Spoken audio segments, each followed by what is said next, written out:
Hey, it's Anthony from Breathe. I'm going to take you through now a really simple bodyweight exercise that's really going to get your heart rate elevated in case you don't like running outdoors or you haven't got room to do anything that really gets the heart rate up. It's a squat thrust. Really simple to do. Your flexibility will determine how far you can get, but that's something for you to work on. So to do this exercise, you want to have your hands in a push-up position, so that'll be hands directly below shoulders.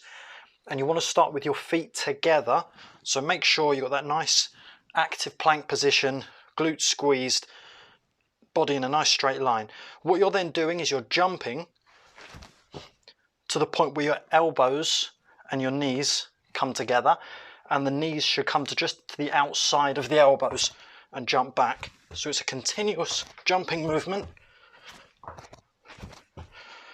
As I say, if your flexibility isn't as good, you may only get to say here and back, but that's absolutely fine. As long as you keep the movement going, always remember to jump back to feet together and then jump knees to the outside of the elbows.